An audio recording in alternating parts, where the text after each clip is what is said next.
नमस्कार दोस्तों, स्वागत है आपका हमारे इस चैनल कहानी सुनेंगे में। आज की कहानी बेहद रोचक है, जिसे लिखा है मुंशी प्रेमचंद ने। इस कहानी का शीर्षक है गिला। तो इस कहानी में हमारे साथ बने रहिए, जुड़े रहिए और कहानी का लुत्फ उठाइए।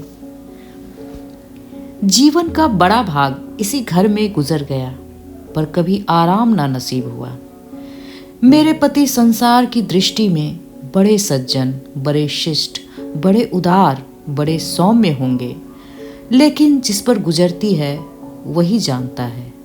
संसार को उन लोगों की प्रशंसा करने में आनंद आता है जो अपने घर को भाड़ में झोंक रहे हों, गैरों के पीछे अपना सर्वनाश किए डालते हों। जो प्राणी घर वालों के लिए मरता है, उनकी प्रशंसा संसार वाले नहीं करते।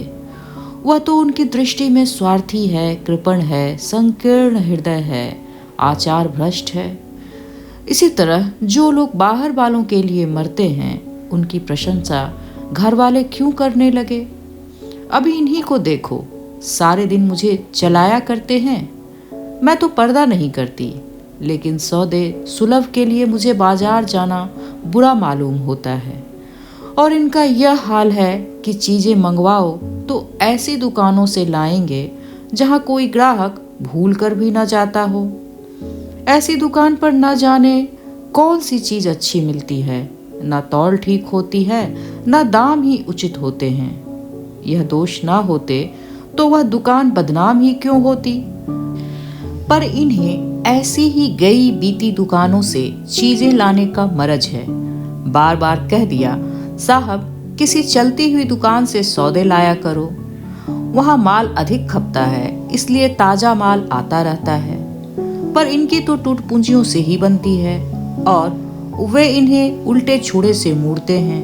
गेहूं लाएंगे तो सारे बाजार से खराब, घुना हुआ चावल ऐसा मोटा कि बैल भी ना पूछे, दाल में कराई और कंकर भरे हुए। मनो लकड़ी जला डालो, क्या मजाल की गले। घी लाएंगे तो आधो आध तेल या 16 आने कोकोजेम, और दरअसल तौल में एक छटांग कम भी रहेगा। तेल लाएंगे तो मिलावट, बालों में डालो तो चिमट जाए, पर दाम दे आएंगे शुद्ध आंवले के तेल के। किसी चलती हुई नामी दुकान पर जाते तो इन्हें डर लगता हो, जैसे शायद ऊंची दुकान और फीके पकवान के कायल हैं। मेरा अनुभव तो यह है कि नीची दुकान पर ही सड़े पकवान मिलते हैं। एक दिन की बात हो तो बर्दाश्त कर ली जाए, रोज रोज का टंटा ना सहा जाता। मैं पूछती हूँ, आखिर आप टूट पूंजियों की दुकान पर जाते ही क्यों हैं? क्या उनके पालन पोषण का ठेका तुम्ही ने ले लिया है? आप फरमाते हैं। मुझे देखकर सब के सब बुलाने लगते हैं। वाह, क्या कहना है, कितनी दूर की बात कही है। जरा इन्हें बुला लिया और खुशामद के 2 शब्द सुना दिए, थोड़ी सी स्तुति कर दी, बस आपका मिजाज आसमान पर जा पहुंचा। फिर इन्हें सुधी ही नहीं रहती कि यह कूड़ा करकट बांध रहा है और क्या। पूछती हूँ, तुम उस रास्ते से जाते ही क्यों हो? क्यों किसी दूसरे रास्ते से नहीं जाते? ऐसे उठाई गिरों को मुंह ही क्यों लगाते हो? इसका कोई जवाब नहीं। एक चुप 100 बाधाओं को हरा डालती है। एक बार एक गहना बनवाने को दिया। मैं तो महाशय को जानती थी, इनसे कुछ पूछना व्यर्थ समझा। अपने पहचान के एक सुनार को बुला रही थी। संयोग से आप भी विराजमान थे। बोले, यह संप्रदाय विश्वास के योग्य नहीं है, धोखा खाओगी। मैं एक सुनार को जानता हूँ, मेरे साथ पढ़ा हुआ है, बरसों साथ साथ खेले हैं, वह मेरे साथ चालबाजी नहीं कर सकता। मैंने भी समझा, जब इनका मित्र है और वह भी बचपन का, तो कहाँ तक कि दोस्ती का कोई हक तो निभाएगा। सोने का एक आभूषण और 100 रुपये इनके हवाले किए। इस भले मानस ने वह आभूषण और रुपये न जाने किस बेईमान को दे दिया कि बरसों की झंझट के बाद जब चीज बनकर आई तो 8 आने तांबे और इतनी भद्दी कि देखकर घिन लगती थी। बरसों की अभिलाषा धूल में मिल गई, रो पीट कर बैठी रही। ऐसे ऐसे वफादार तो इनके मित्र हैं जिन्हें मित्र की गर्दन पर छुरी फेरने पर भी संकोच नहीं है। इनकी दोस्ती भी उन्हीं लोगों से है जो जमाने भर के जट्टू, गिरहकट, लंगोटी में फाक खेलने वाले फाके मस्त है, जिनका उद्यम ही इन जैसे आंखों के अंधों से दोस्ती गांठना है। नित्य ही एक न एक महाशय उधार मांगने के लिए सिर पर सवार रहते हैं और बिना लिए गला नहीं छोड़ते, मगर ऐसा कभी ना हुआ कि किसी ने रुपए चुकाए हों। आदमी एक बार खोकर सीखता है, 2 बार खोकर सीखता है, किंतु यह भले मानस 1000 बार खोकर भी नहीं सीखते। जब कहती हूँ रुपये तो दे आए, अब मांग क्यों नहीं लाते, क्या मर गए तुम्हारे वह दोस्त, तो बस बगले झांक कर रह जाते हैं। आपसे मित्रों को सूखा जवाब नहीं दिया जाता। खैर, सूखा जवाब ना दो। मैं भी नहीं कहती कि दोस्तों से बेमुरव्वती करो, मगर चिकनी चुपड़ी बातें तो बना सकते हो, बहाने तो कर सकते हो। किसी मित्र ने रुपये मांगे और आपके सिर पर बोझ पड़ा, बेचारे कैसे इनकार करें। आखिर लोग जान जाएंगे कि नहीं, यह सब महाशय की खुखल है। इनकी हविस यह है कि दुनिया इन्हें संपन्न समझती रहे, चाहे मेरे गहने ही क्यों न गिरों रखने पड़े। सच कहती हूँ, कभी कभी तो एक एक पैसे की तंगी हो जाती है और इन भले आदमी को रुपये जैसे घर में काटते हैं। जब तक रुपये के वारे न्यारे ना कर लें, इन्हें चैन नहीं। इनके करतूत कहाँ तक गाऊं, मेरी तो नाक में दम आ गया। एक न एक मेहमान रोज यमराज की भांति सिर पर सवार रहते हैं। न जाने कहाँ के बेफिक्रे इनके मित्र हैं। कोई नहीं, कोई कहीं से आकर मरता है, कोई कहीं से। घर क्या है, अपाहिजों का अड्डा है? जरा सा तो घर है, मुश्किल से 2 पलंगे, ओढ़ना बिछौना भी फालतू नहीं। मगर आप हैं कि मित्रों को निमंत्रण देने को तैयार रहते हैं। आप तो अतिथि के साथ लेटेंगे, इसलिए नहीं, चारपाई भी चाहिए, ओढ़ना बिछौना भी चाहिए, नहीं तो घर का पर्दा खुल जाता है मेरे बच्चों के सिर। गर्मियों में तो खैर कोई मुजायका नहीं, लेकिन जाड़ों में तो ईश्वर ही याद आते हैं।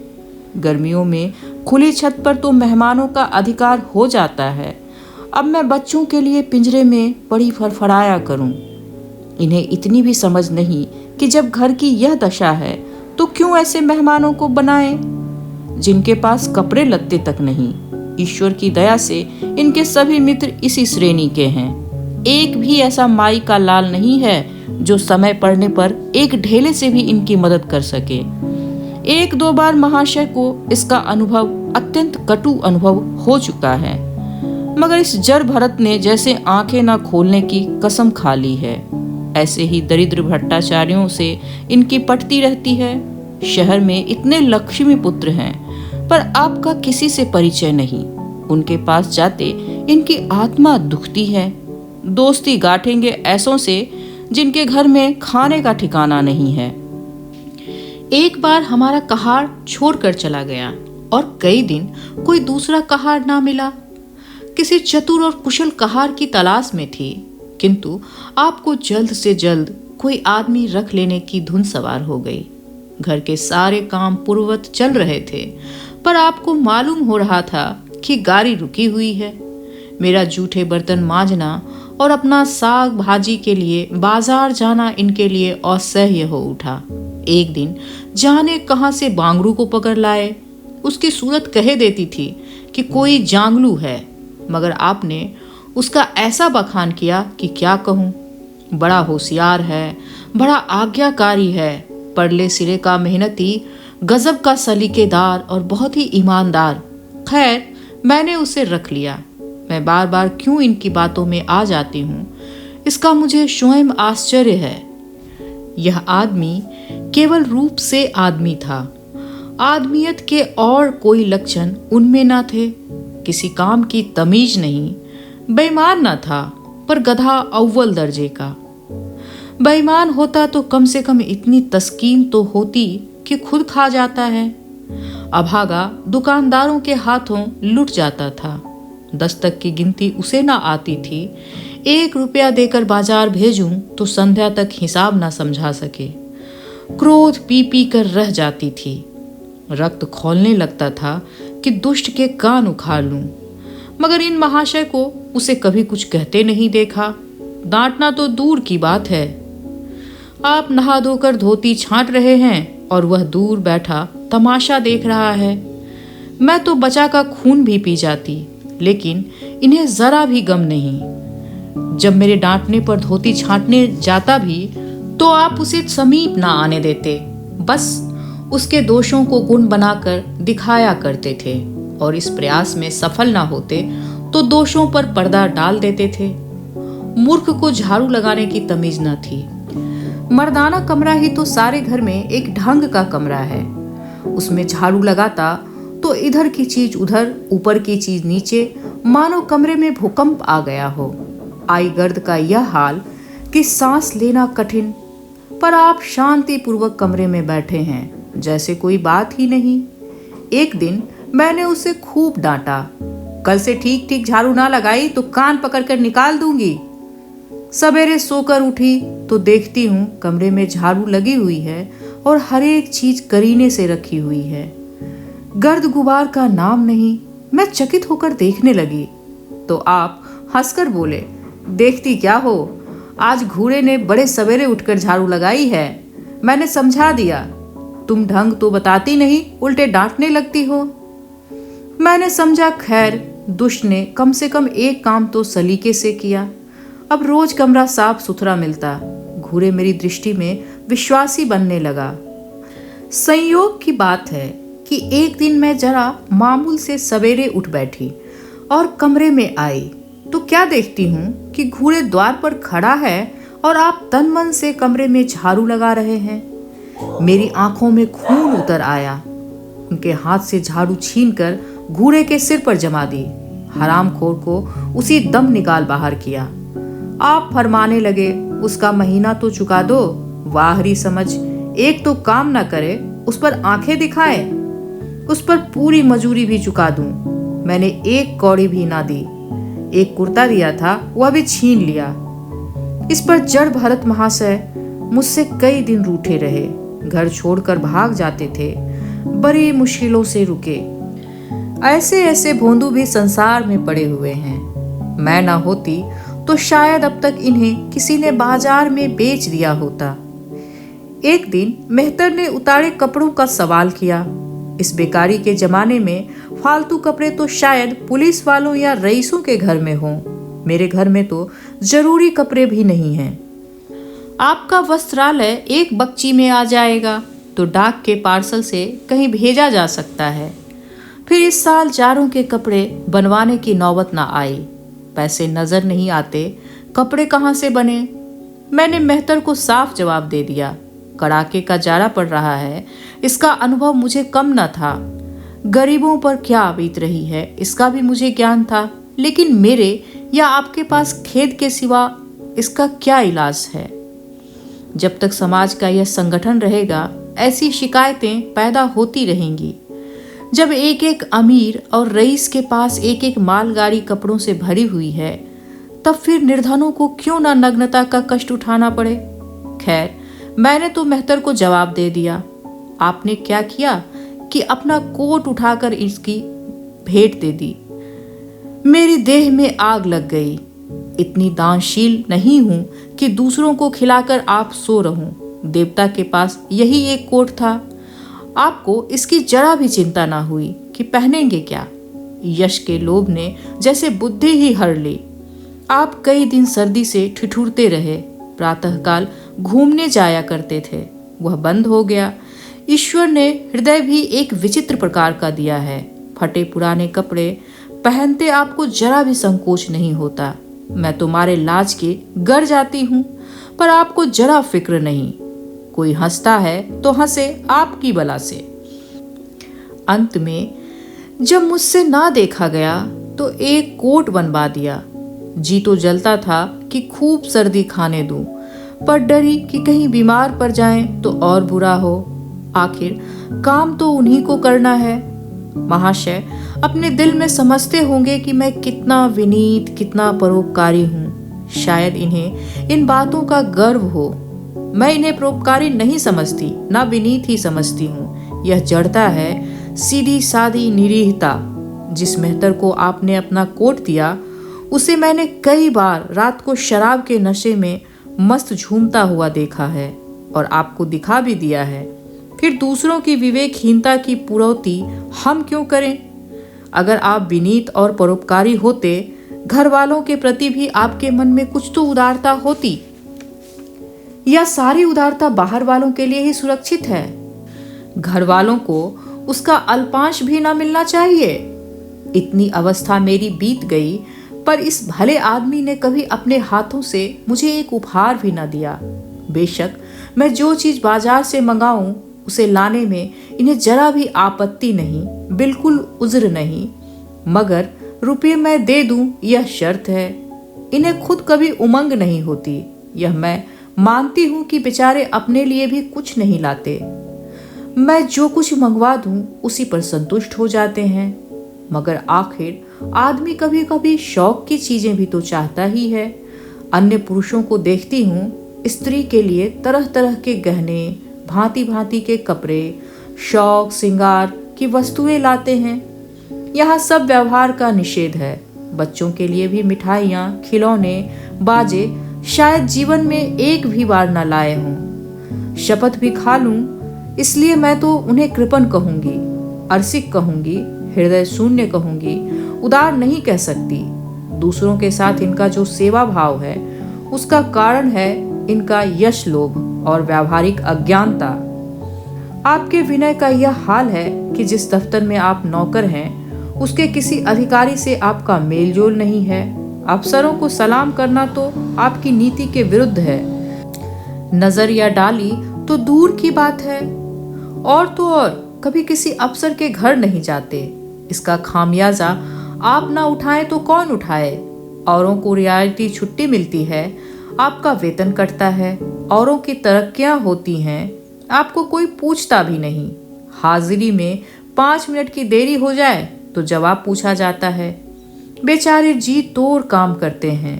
कोई बड़ा कठिन काम आ जाता है तो इन्हीं के सिर मढ़ा जाता है।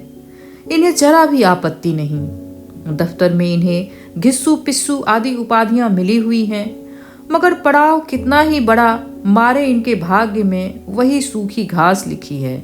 यह विनय नहीं है, स्वाधीन मनोवृत्ति भी नहीं है। मैं तो इसे समय चातुरी का अभाव कहती हूँ, व्यावहारिक ज्ञान की क्षति कहती हूँ। आखिर कोई अफसर आपसे क्यों प्रसन्न हो? इसलिए कि आप बड़े मेहनती हैं।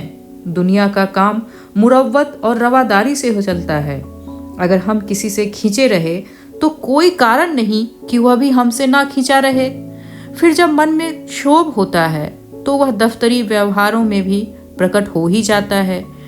जो मातहत अफसर को प्रसन्न करने की चेष्टा करता है, जिसकी जात से अफसर का कोई व्यक्तिगत उपकार होता है, जिस पर वह विश्वास कर सकता है, उसका लिहाज वह स्वभावतः करता है। ऐसे सिगारियों से क्यों किसी को सहानुभूति होने लगी? अफसर भी तो मनुष्य ही हैं। उसके हृदय में जो भी और विशिष्टता की कामना है, वह कहाँ पूरी हो? जब अधीनस्थ कर्मचारी ही उससे फिरंट रहें, तो क्या उसके अफसर उसे सलाम करने आएंगे? आपने जहाँ नौकरी की वहाँ से निकाले गए या कार्याधिक्य के कारण छोड़ बैठे। आपको कुटुंब सेवा का दावा है। आपके कई भाई भतीजे होते हैं, वह कभी इनकी बात भी नहीं पूछते। आप बराबर उनका मुंह ताकते रहते हैं। इनके एक भाई साहब आजकल तहसीलदार हैं। घर की मिल्कियत उन्हीं की निगरानी में है। वह ठाठ से रहते हैं, मोटर रख ली है, कई नौकर चाकर हैं, मगर यहाँ भूल से भी पत्र नहीं लिखते। एक बार हमें रुपये की बड़ी तंगी हुई। मैंने कहा, अपने भ्राता जी से क्यों नहीं मांग लेते? कहने लगे, उन्हें क्यों चिंता में डालूं? उन्हें भी तो अपना खर्च है। कौन सी ऐसी बचत हो जाती होगी? जब मैंने बहुत मजबूर किया तो आपने पत्र लिखा। मालूम नहीं पत्र में क्या लिखा।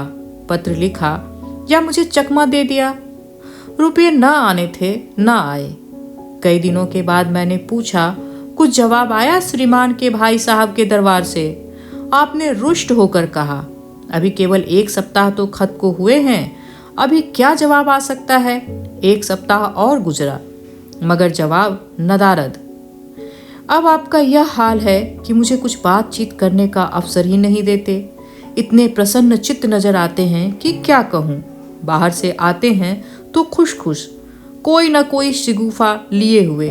मेरी खुशामद भी खूब हो रही है, मेरे मैके वालों की प्रशंसा भी हो रही है, मेरे गृह बंधन का बखान भी असाधारण रीति से किया जा रहा है। मैं इन महाशय की चाल समझ रही थी। यही सारी दिलजोई केवल इसलिए कि श्रीमान के भाई साहब के विषय में कुछ पूछ न बैठूं। सारे राजनीतिक, आर्थिक, सामाजिक, आचरिक के प्रश्नों की मुझे व्याख्या की जाती थी, इतने विस्तार और गवेषण के साथ कि विशेषज्ञ भी लोहा मान जाए। केवल इसलिए कि मुझे वह प्रसंग उठाने का अवसर ना मिले। लेकिन मैं भला कब चूकने वाली थी। जब पूरे 2 सप्ताह गुजर गए और बीमे के रुपये भेजने की मिति मौत की तरह सिर पर सवार हो गई, तो मैंने पूछा, क्या हुआ? तुम्हारे भाई साहब ने श्रीमुख से कुछ फरमाया या अभी तक पत्र नहीं पहुंचा? आखिर घर की जायदाद में हमारा भी कुछ हिस्सा है या नहीं, या हम किसी लौंडे दासी की संतान हैं? 500 रुपये साल का नफा तो 10 साल पहले था, अब तो 1000 से कम ना होगा। पर हमें कभी एक कानी कौड़ी भी नहीं मिली। मोटे हिसाब से हमें 2000 मिलना चाहिए। 2000 ना हो, 1000 हो, 500 हो, 250 हो, कुछ ना कुछ हो तो बीमा के प्रीमियम भर दो। तहसीलदार साहब की आमदनी हमारी आमदनी की 4 गुनी है। रिश्वतें भी लेते हैं, तो फिर हमारे रुपये क्यों नहीं देते? आप हैं हाँ करने लगे। कहने लगे, वह बेचारे घर की मरम्मत करवाते हैं, बंधुओं का स्वागत सत्कार करते हैं, नातेदारियों में भेंट भाट भेजते हैं, और कहाँ से लावें जो हमारे पास भेजें। वाह री बुद्धि! मानो जायदाद इसलिए होती है कि उसकी कमाई उसी में खर्च हो जाए। इस भले आदमी को बहाने गढ़ने भी नहीं आते हैं। मुझसे पूछते मैं 1 नहीं 1000 बता देती, 1 से 1 बढ़कर। कह देते घर में आग लग गई, सब कुछ स्वाहा हो गया, या चोरी हो गई, तिनका तक ना बचा, या 10,000 का अनाज भरा था उसमें घाटा रहा, या किसी से फौजदारी हो गई, उसमें दिवाला पिट गया। आपको सूझी भी तो लचर सी बात। तकदीर ठोक कर बैठ रही। पड़ोस की एक महिला से रुपये कर्ज लिए, तब जाकर काम चला। फिर भी आप भाई भतीजों की तारीफ के पुल बांधते तो मेरे शरीर में आग लग जाती है। ऐसे कौरवों से ईश्वर ही बचाए। ईश्वर की दया से आपके 2 बच्चे 2 बच्चियां भी हैं। ईश्वर की दया कहूँ या कोप कहूँ, सबके सब इतने उद्यमी हो गए हैं कि खुदा की पनाह। मगर क्या मजाल है कि यह भोंदू किसी को कड़ी आंख से देखे। रात के 8 बज गए हैं, युवराज अभी घूम कर नहीं आए। मैं घबरा रही हूँ। आप निश्चिंत बैठे अखबार पढ़ रहे हैं। झल्लाई हुई जाती हूँ और अखबार छीन कर कहती हूँ, जाकर जरा देखते क्यों नहीं, लौंडा कहाँ रह गया है। न जाने तुम्हारा हृदय कितना कठोर है। ईश्वर ने तुम्हें संतान ही न जाने क्यों दे दी। पुत्र का पिता के साथ कुछ तो धर्म है। तब आप भी गर्म हो जाते हैं। अभी तक नहीं आया, बड़ा शैतान है। आज बचा आते हैं तो कान उखाड़ लेता। मारे हंटरों के खाल उधेर कर रख दूंगा।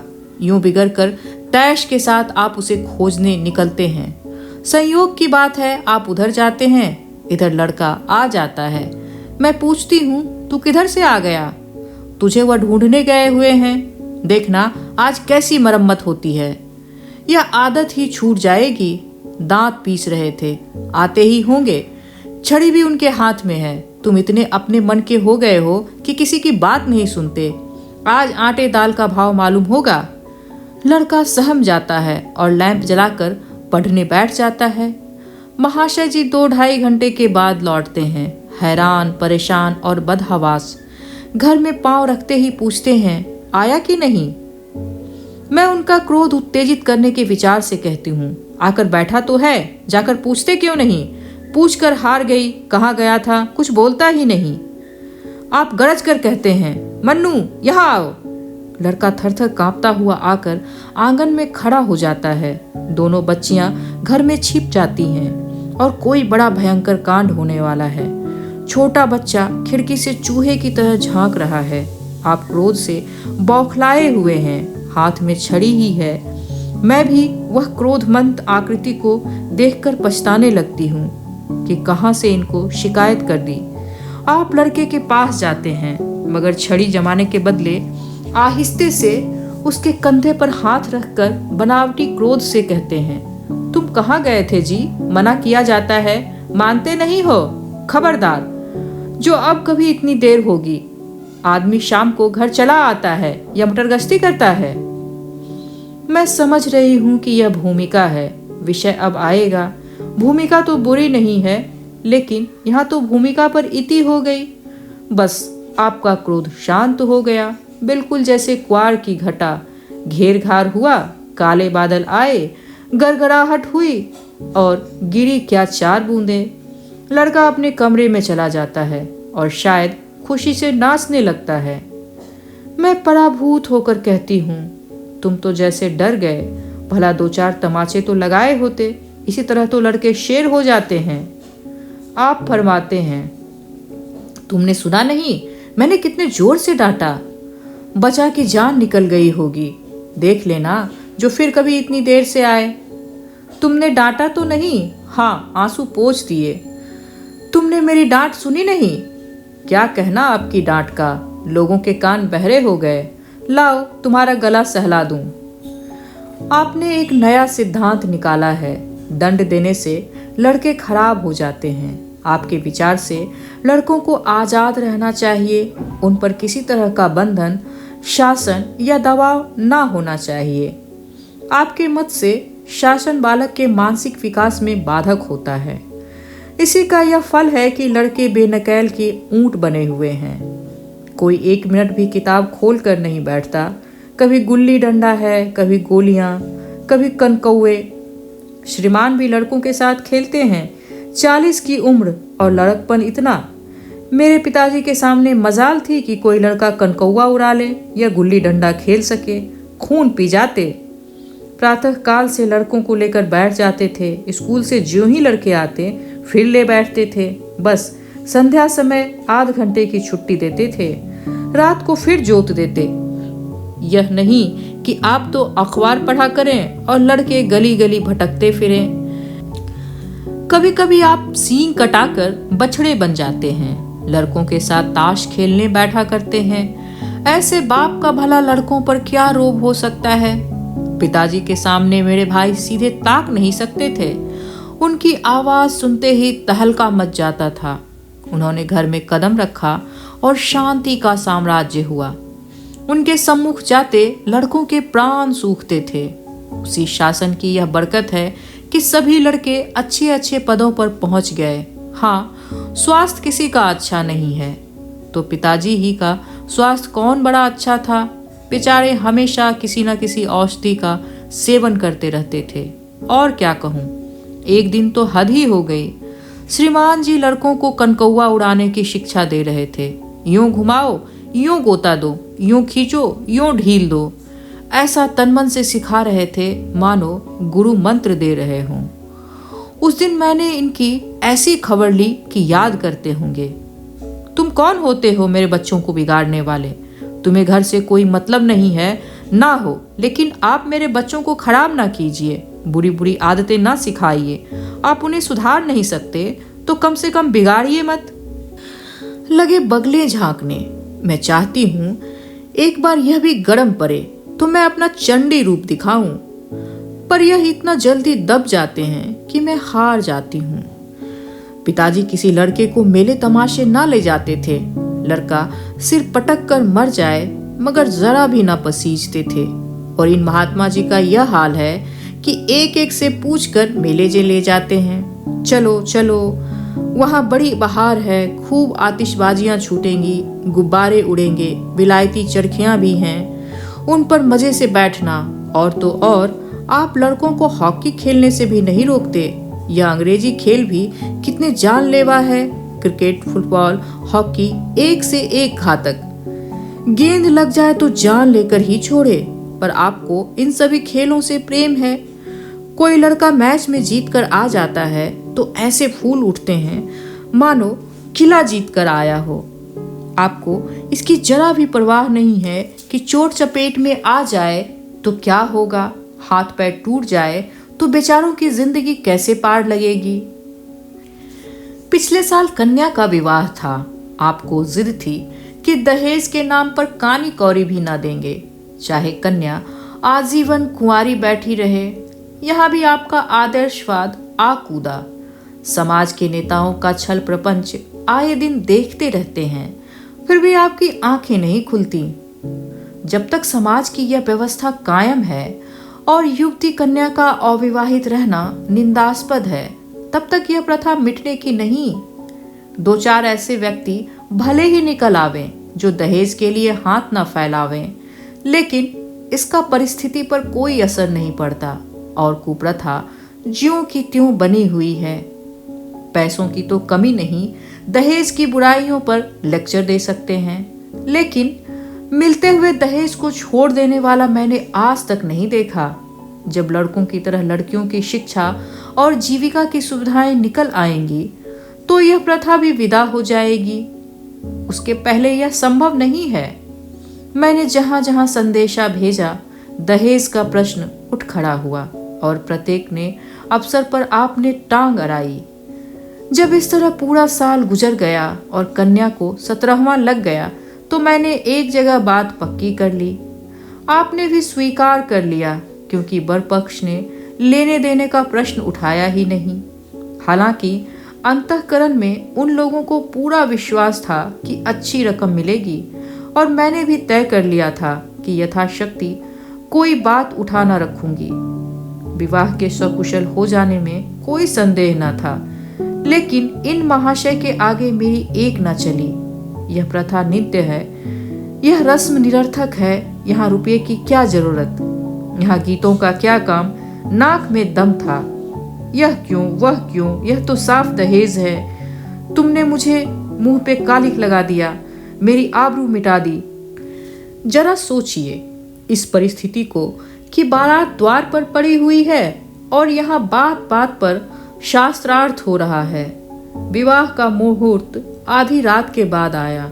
प्रथा अनुसार मैंने व्रत रखा, किंतु आपकी टेक थी कि व्रत की कोई जरूरत नहीं है।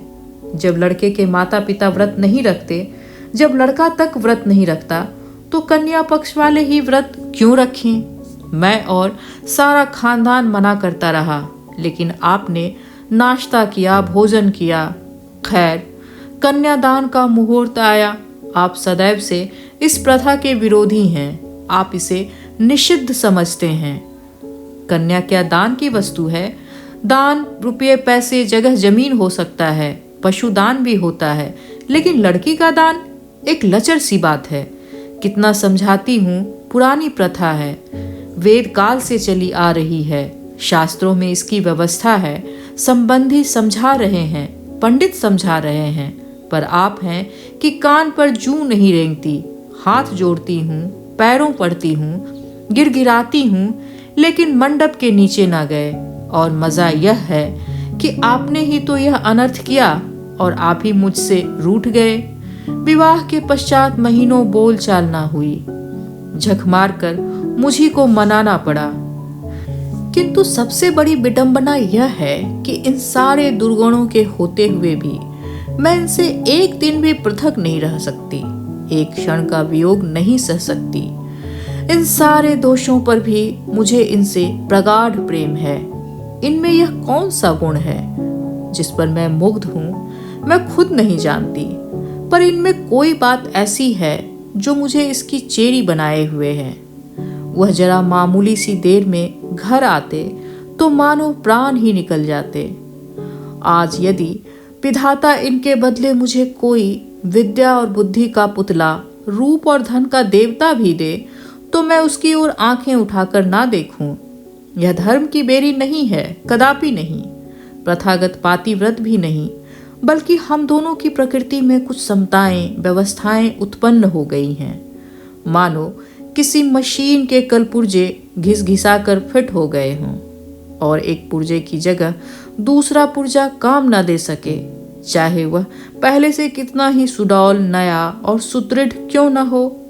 जाने हुए रास्ते से हम निशंक आंखें बंद किए चले जाते हैं। उसके ऊंच नीच, मोड़ और घुमाव सब हमारी आंखों में समाये हुए हैं। अनजान रास्ते पर चलना कष्टप्रद होगा। शायद आज मैं इनके दोषों को गुणों से बदलने पर भी तैयार न होंगी। धन्यवाद।